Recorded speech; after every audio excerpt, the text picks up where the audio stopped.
1 Bafana 2 Cameroon sanibona bafethu uvane lo. So namhlanje ngizokhuluma ama positives nama negatives ale game athi siyibuka namhlanje bafethu. So it's the end of the road for Bafana. They will not advance to ama quarterfinals ale tournament bafethu okwi AFCON. iCameroon ke bafethu izodlula iye phambili iyodlala against iMorocco. So ngizokhuluma nje kabanzi ngale game le. Awekho amaningi ama positives kule game.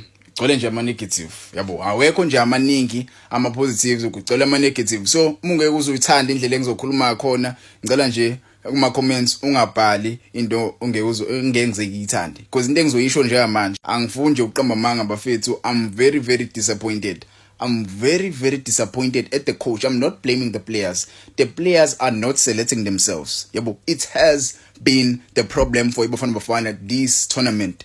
Ever since the tournament started, ever since the first game of this tournament, the selection of players, the way we play, the way we attack, the way we defend, it is not the same. We are not playing like the Bafana that we used to play for. We are not playing the way we used to play. Yabo, abadlali badlalisa mu position angamele badlaliswe khona, abadlali yabo kuvele kube defensive nje, isidingo singekho. But ke awuse ngikhuluma ngegame, uzoqala ngeapproach ya coach, indlela ucoach ayi-approach ngakhona le game. I spoke about line abafethu engakaqali le game le, ngasho ukuthi okay, ucoach kuzobe defendile laphana, uzobe fake bani uMbokazi, uNgezana, uKabili, uSibisi, yabo mase kuba umdawo ke ama defenders, kuba ama defenders ayi5, yabo I spoke ngama defenders ayi5. Abantu abaningi angazi why belokhu bethi hayi uKabini asilona defender, asiyona center back. uKabini ube center back uTS Galaxy before amuvi ayile anyway, yabo anyway basazama umconverter as left back, asilona left back uKabini uyi center back. Ingakho besingekho that effective ka left first half, because uKabini akwazi ukuya phambili add ama numbers ashama cross.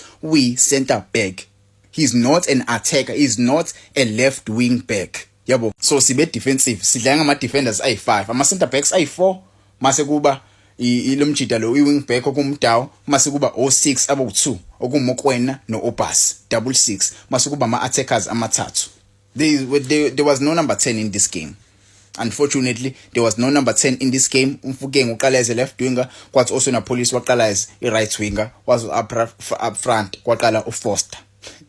First and foremost, the first half, Bafana for me, I feel like the first half bayidlalile le game le, badlale kamnandi kakhulu first half. Ngikhulumile ke ku match preview, ngasho ukuthi kule game le iCameroon izosibulala kakhulu na, izosibulala kuma mistakes esiwenzayo, izosibulala kuma second balls. Ama second balls mesingakwazi usisiwakhave kahle, ilapho khona bezocapitalize khona. We saw kuma second balls bafethu igoli lokuqala sembonile uFoster lapha bemkhotha offside. Yabo Foster he was caught offside, balikora ke goal. I spoke about ama set piece, ngasho ukuthi defensive Bafana in most cases ijwayele ukuba mfishane. So mele sazi usokhila lapha emuva sibophela abadlali abazokwazi ukuthi basivalele. Bukafaka uSibisike. Mina ngokwami I think it was very good for uBros ukuthi afake ba umdlalo njengondamane. It was going to be good actually. Yabo, it wasn't good because namhlanje si-introduce uSibisi. Yabo, it was going to be good if we introduced a player like uNdamane who is very tall, who was going to play amabholamba phezulu, akwazi kwa defend. Igoal lesibili elingenile lingena kuSibisi, sihlezi sikhala kwiPirates sithi uSibisi mfishane, uhlezi bemthola. Bahlezi bemthola kuma set piece. Into ehlezi ikhalela kwiPirates. Mesikhalela lento kwiPirates.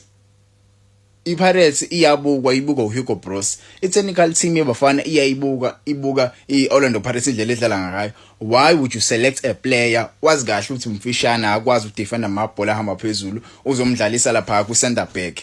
Umdlalisa ku center backs uyazi udlala neCameroon ekwazi ukuhead amabhola ahamba phezulu.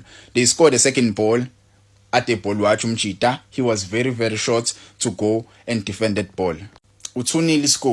Uthunile score siyadliwa isikhathini na u65 or 67, ilapho khona sizo introduce khona abadlali akumele bas attackele siye phambili. Sizokhipha iwinger oku Osuna Police, sizokhipha iwinger, sizofaka uModiba, sizofa uMahopa njalo.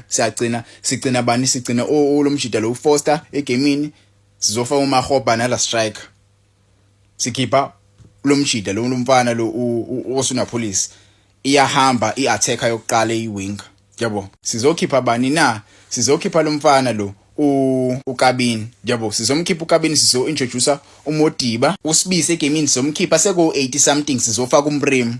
umbonile umremi indlela angene ngakhona uyishintshile igame. Why ubungayenzanga i-change nge-first half i-change bekumele sibuye kuma second half iseshawiwe ama-change sesazi ukuthi vele siyo-attacker siyadliwa vele we are 1 goal down, we are losing already. Wena you are continuing with your 7 defenders, uqhubeka nama-defenders akho awu-7, siyadliwa already. Mina guys, I think it's safe to say if we play like this, I don't think sizodlala kahle lapha ku-World Cup. Ku-World Cup asisoze salunga mesizodlala ngomsangano nethu sukubona namhlanje.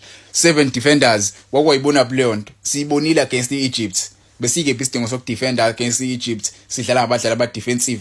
Ucoach uHugo Broos I feel like u-defensive kakhulu isidingo singekho and udinga someone onengqondo attackhayo. I feel like i-technical team yakhe imsize kakhulu yabo, attacking wise I feel like bonke ba defensive kakhulu yabo. We like a defensive team but not at this much yabo. Labona ke lokhu angazi seku over awukwazi udlala ngo 6 masudlala ama defenders amangaka, ama center backs amangaka. Awukwazi ukudlala ngo 6 masudlala ama center backs amangaka. It doesn't make sense, it will never make sense yabo. Mina nje ngokwami I feel like sekungcono njengamanje. Our coach ayikabi angifuni nje ukuqoma amanga. I know the coach is very arrogant, maybe technical team izamile ukukhuluma naye, but today this was very, very poor from the coach. I just blame the coach, I don't blame the players. Guys, don't blame the players, don't put the players under pressure, don't blame the players. This was coaches doing, guys. We doing a coachly yabo. You cannot come kuma comment ungitshela ukuthi we may lose some games, we may win some games. No, don't tell me that. Don't tell me that. We lost against the Egypt on the same problem. We played the same way against the Egypt. We lost that game against the Egypt because we were doing the very same thing of defending singekho isidingo. I-team esidlala nayo i-defensive vele, why thina sidefender? I-team esidlala nayo i-defensive vele, why thina sidefender? Yabo. So I'm very, very disappointed. I don't want to lie. These results, I'm very disappointed, guys. Yeah, but this team were one of the best squad. Well, one of the best squad in the tournament. Why are you not utilizing the players? Why are you not utilizing the quality you have on the bench? You see, Foster is not playing well. Why are you not introducing a player like Mhankota to play in that right-hand side? Yabo, umtshelo uModiba anga overlap kakhulu because laphana fana uthi ayisekho left winger ekhona ezokwazi usisize i right winger njalo. Why ngam-introduce ngikode? Why ngaba-introduce ama-attackers early? Why uMoremi introduce ngabo 80 sidliwa ngo-2-0? UMakgopa ungenile nkosi yami wakore goal. Umngena kwaMakgopa siqalile ke sayidlala ke manje ibhola because uMakgopa ke uyena ke manje usezosiza i-team. Sicishe za cover ngenxa Makgopa. Akaqali ngani? Akawatholi ngani ama minutes? Ngeke mina bafethu. Ngangitshela ama comments, how do you feel about this game? But I'm very, very disappointed. I'm tired. This game I was very, very happy going to this game. Yabo, I thought maybe today sizoke siyeke lento yokudefenda kakhulu siye kubona siba attack. No, ucoach uvelo wathi no. uKabini wayeqalela uKabini. uModiba bengenama mistakes nje. uModiba yiki into etheni abayenza uModiba. Wayeqalela uKabini.